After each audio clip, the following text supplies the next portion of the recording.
Hey kids, good morning.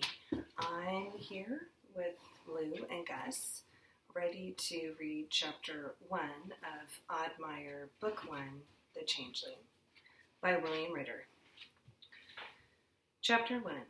The town of Edinburgh was a quaint community teetering on the edge of what would be only generously termed civilization.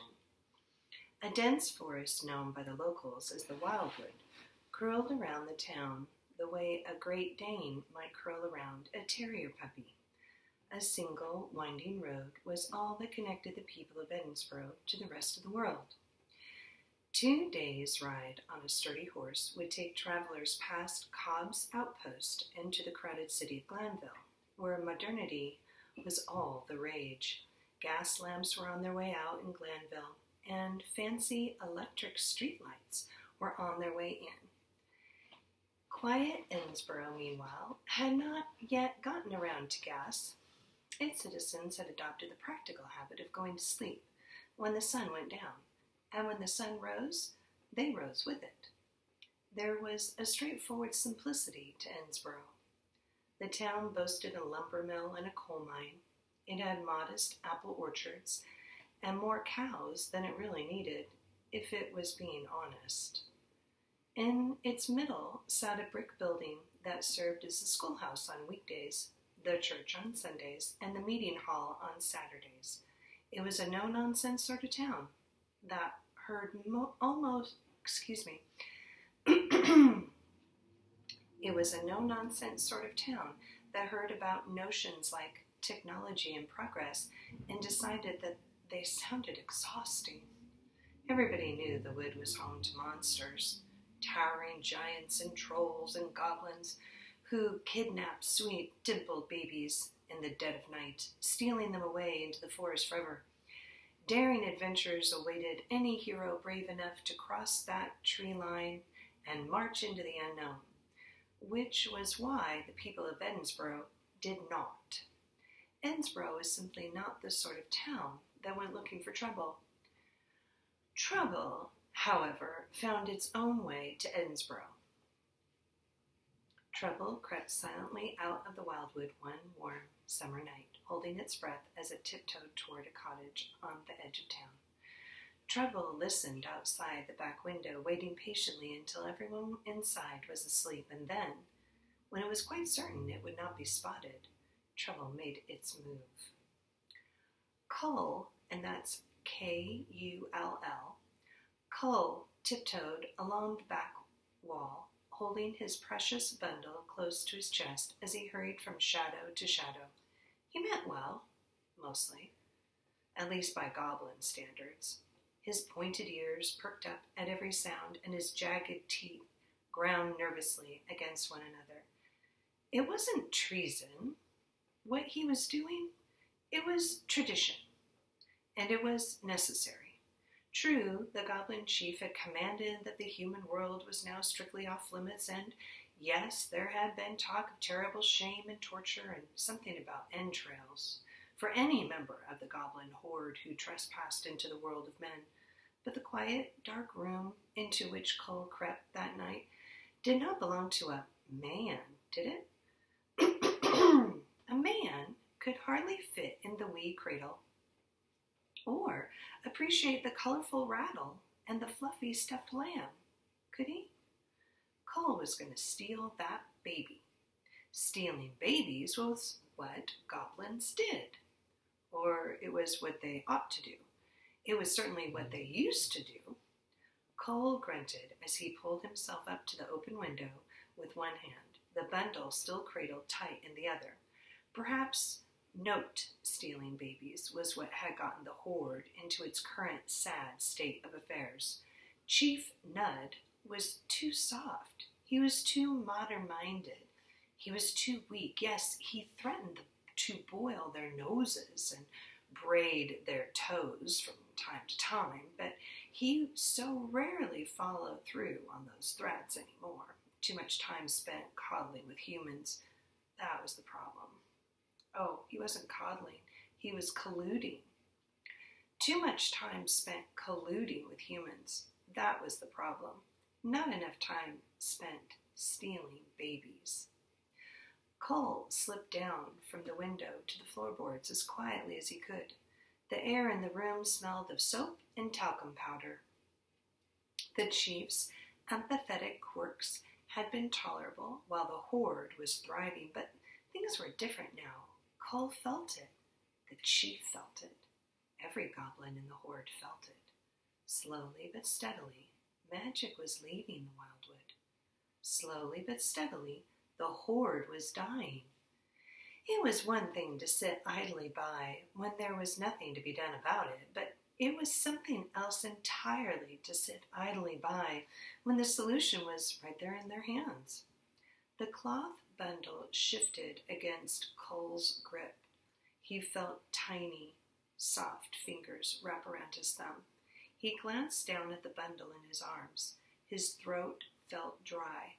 The changeling was the answer.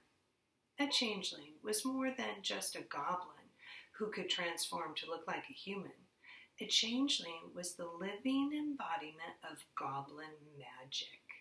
It was a symbol of power and potential. It was hope. It was no coincidence that the changeling had been born just when things appeared most dire.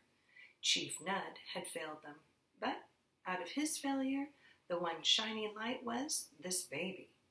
The horde had not produced a changeling, a real changeling, not just any ordinary goblin in a wig and a dress, since the era of the manky basilisk. Nud's father had still been chief back then. The old chief never have questioned what to do when a changeling was born into the horde. He had been a goblin's goblin, seeped in the old ways. Now that he was gone, somebody had to see that the old ways did not go forgotten.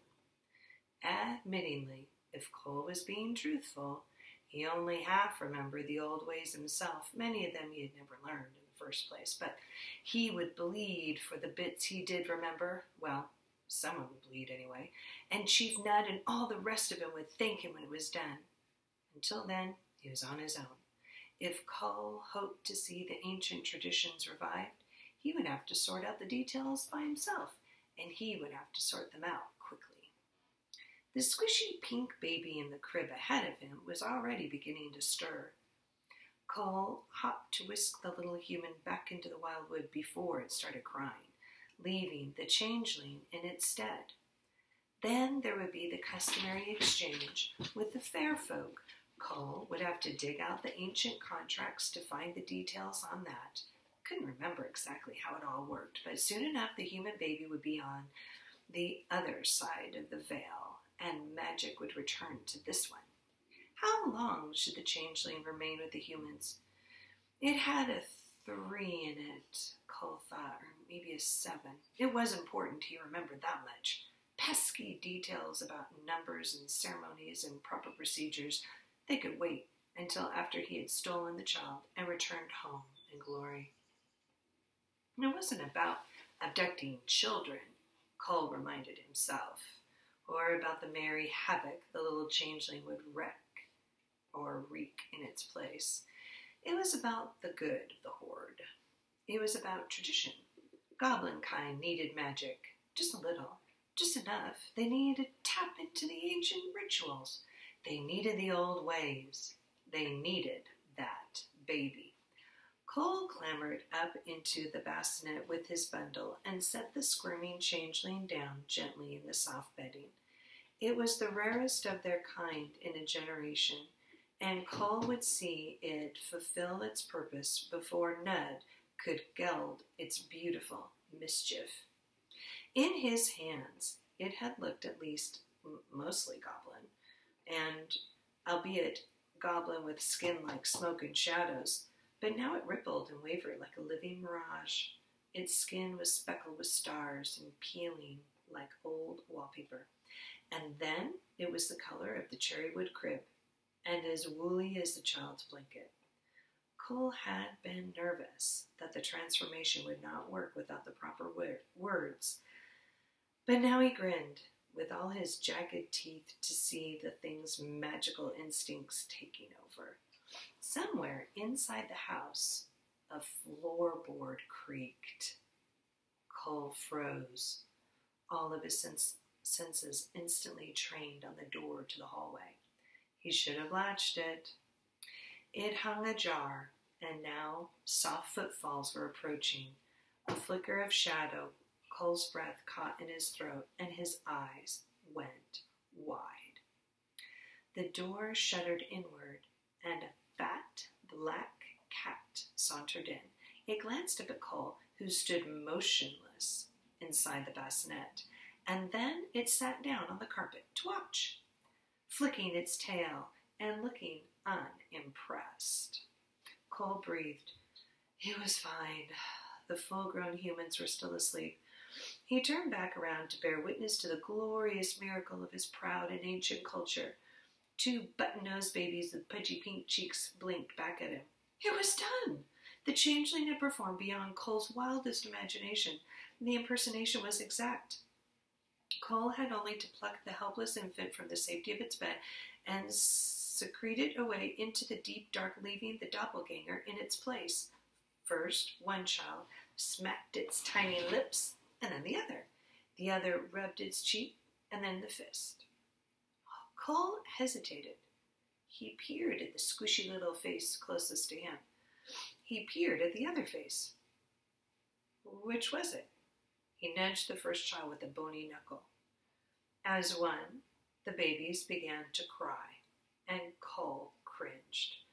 Up the hall, a door clicked open, and a woman's tired voice echoed down the corridor. He's probably just hungry. You sleep, I'll put him back to bed. Cole panicked. He took the closest child into his shaking hands and then dropped it, wrapped his fingers around the farthest instead, and the babies wailed and kicked their chubby legs. Cole's chest was pounding. Which one was it? He hopped from one foot to the other. The sound of footsteps drew near. Which one, which one, which one? He glanced from the door to the children, to the door, to the children, to... The door opened with a mew like a kitten. Hush, sweetie, Mama's here. Mrs. Burton cooed blearily. The curtain flapped in the cool night breeze. As she crossed to the crib, Mrs. Burton froze. Mrs. Burton stared. Cole had already burst through the underbrush into the wildwood when the lamps flickered on in the house behind him. His feet were racing, his heart was thudding, his head was full, and his hands were empty. And that's the end of chapter 1. You can imagine chapter 2. You can imagine the first word in chapter 2. I'll just leave you with that. And we will do chapter 2 tomorrow. Okie dokie. Have a great day. Take care.